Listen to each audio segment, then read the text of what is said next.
Hello everyone. Today we're talking about the volume of prisms and cylinders, and then after that we'll be talking about the volume of pyramids and cones. So this is the first video of 4. Interesting thought or interesting idea for me with regards to volume. I kind of feel like this was the first time as a student that I felt math for me turned into more of a concept as opposed to solving one question at a time.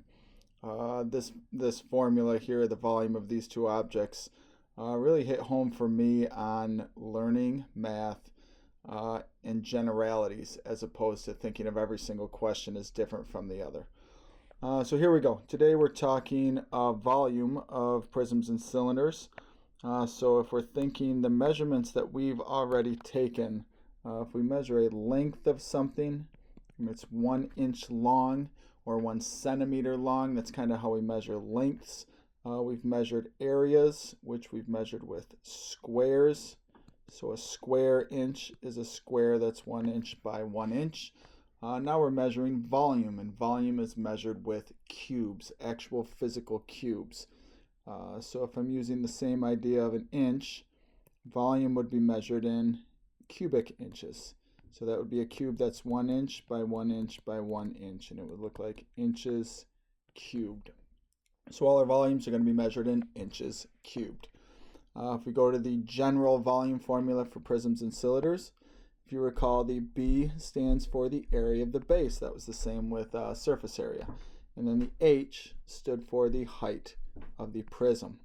So if I look over here on the rectangular prism, and I'm going to draw in the hidden space for you here. On a rectangular prism, the capital B, which I'll leave in the green here, the capital B represents the area of the base, which means this space down here at the bottom.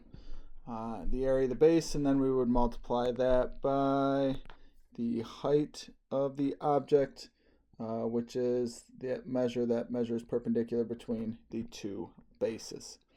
Now, if we're thinking about what this means and why this general concept works so well, here's what you're really doing when you find the area of the base. Now, this part you don't technically have to know, but I think this is the part that really makes this formula stick in your brain.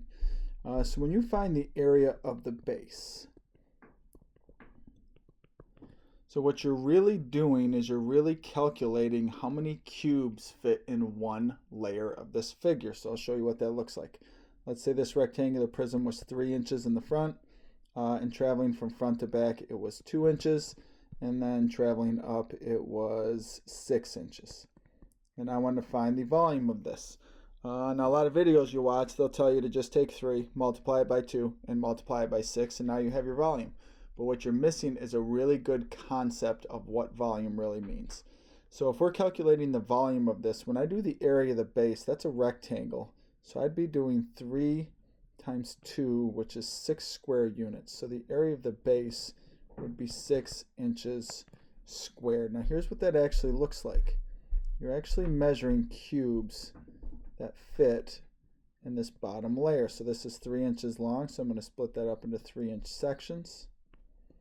And this is 2 inches deep, so I'm going to split that up into 2-inch sections.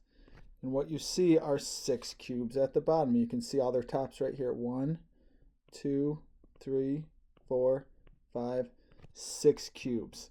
And then that's how many cubes are on one layer of this object. The height means we have 6 layers. So if I split up the height into 6 different layers, so here's 1, here's the second one, here's the 3rd, 4th, 5th, and 6th. We would have 6 squares or 6 cubes in the bottom of the figure, and that would be 6 stacks tall.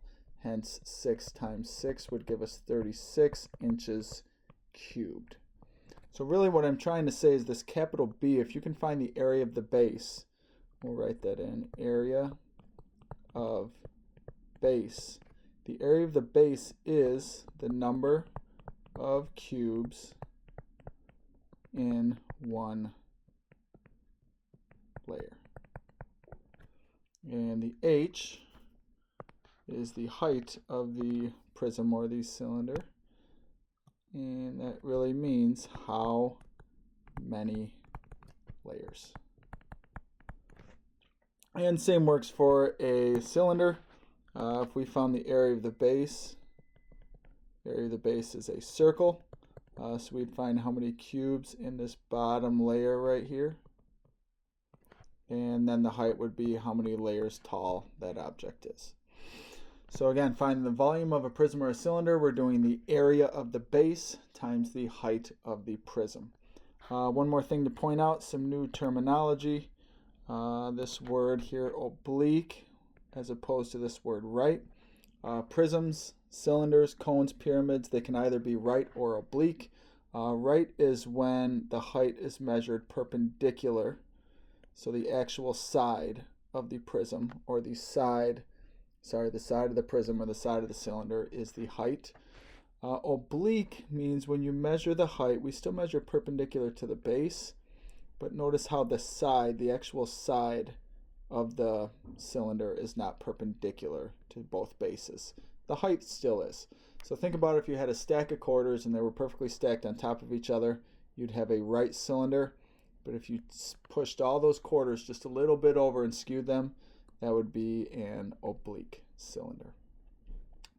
Okay, that finishes video 1 of 4. In the next video, we're going to be finding the volumes of figures.